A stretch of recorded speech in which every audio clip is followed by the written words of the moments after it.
Hey everyone, welcome to my channel EatNet. Guys, today we are talking about vector for cloning gene in plant and animal. अभी तक हमने plasmid पढ़ा था, PBR322, PUC plasmid, but now आज हम पढ़ने वाले हैं TI प्लाज्मिड के बारे में. ठीक है, TI प्लाज्मिड क्या होता है या फिर tDNA क्या होता है उसको हम डिटेल में पढ़ेंगे. ओके, तो जैसे हम प्लांट में अगर हमें जैसे जेनेटिक मॉडिफाइड प्लांट बनाना है तो उसमें हम क्या यूज करते हैं. आपने कभी भी एग्रोबैक्टीरियम ट्यूबिफिशियन का नाम जरूर सुना होगा. तो बेसिकली जो tDNA होता है उसका क्या रोल है इस बैक्टीरिया में. जो tDNA है मेनली जो इसका रोल है वो क्या है, ये नॉर्मल जो सेल होते हैं ना, जो प्लांट के नॉर्मल सेल होते हैं उसको कन्वर्ट कर देता है कैंसर में, या फिर हम उसको ट्यूमर भी कह सकते हैं. ठीक है, ये कैंसर सेल में इसको कन्वर्ट कर देता है tDNA. और ये जो tDNA होता है ना, यही fragment of peace of DNA जो है वो हम नहीं, जो प्लांट जो एग्रोबैक्टीरियम ट्यूबिफिशियन है ना उसका जो tDNA होता है वो हम ट्रांसफर करते हैं डाइकोट प्लांट में.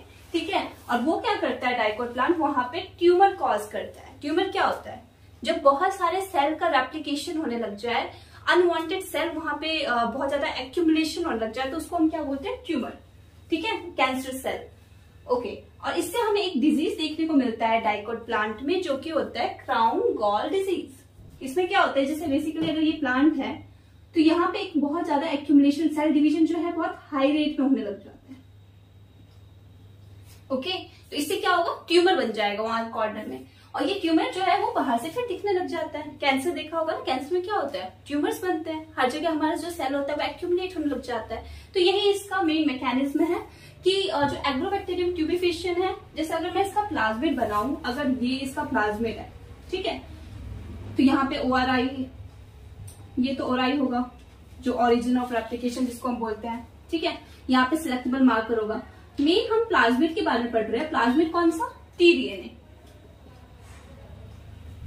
tDNA प्लाज्मिड में ऐसा क्या है, देखो tDNA प्लाज्मिड में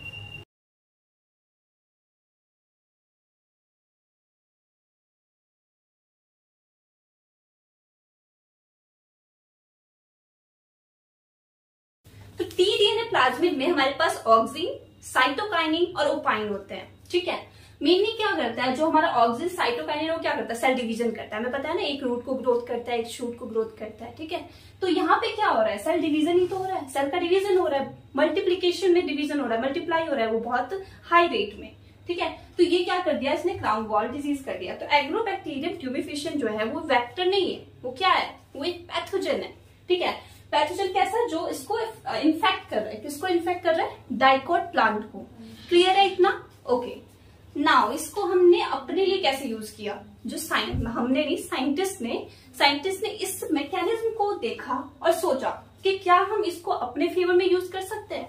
ठीक है, इस नॉलेज का इन्होंने अप्लाई किया कि अगर जैसे tDNA की जगह पे अगर हम अपना जेनेटिक मॉडिफाइड ऑर्गेनिज्म या फिर जीन ऑफ इंटरेस्ट अगर वो हम यहाँ पे लगा दे तो क्या वो इतना ज्यादा सेल डिवीजन करेगा, मतलब इतना ज्यादा मल्टीप्लीकेशन करेगा जो हम चाहते हैं.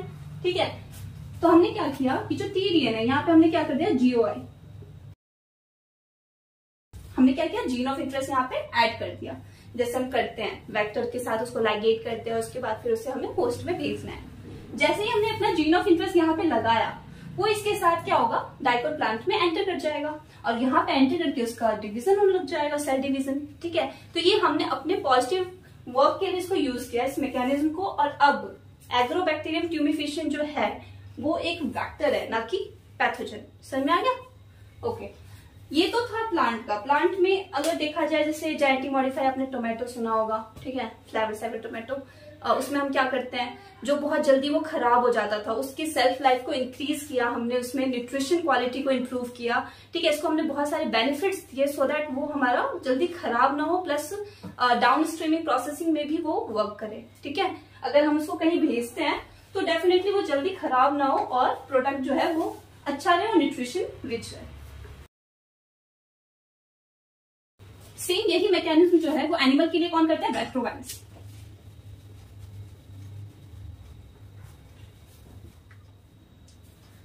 तो हमारा वेक्टर जो था वो प्लांट में हमने देख लिया एग्रोबैक्टीरियम ट्यूबिफिशियन के बारे में. ठीक है, उसको हमने अपने यूज में जैसे डिजायरेबल जीन को कैसे उसके अंदर हमने इंट्रोड्यूस किया या इंसर्ट किया. ठीक है, ये अब जो है अब वेक्टर हम एनिमल के लिए कौन सा यूज कर रहे हैं, रेट्रोवायरस.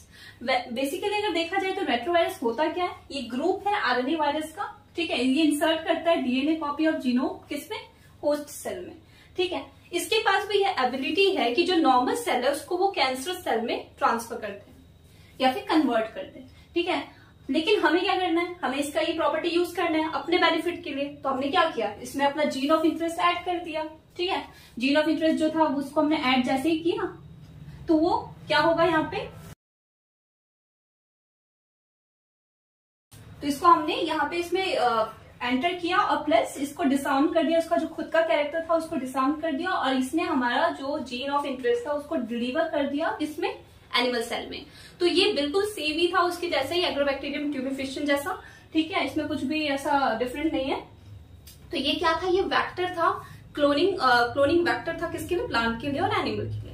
तो ये सारा कुछ हमने अपने पढ़ लिया, लेकिन हमें एक चीज देखना है कि क्या ये इतना इजी होता है ट्रांसफॉर्म करना, मतलब किसी भी वेक्टर को किसी होस्ट में डालना क्या इतना इजी है जितना हम पढ़ते हैं, नहीं, ये इतना इजी नहीं है। ऐसा क्यों नहीं है, इसे हम अगले पार्ट में देखेंगे। Thank you so much.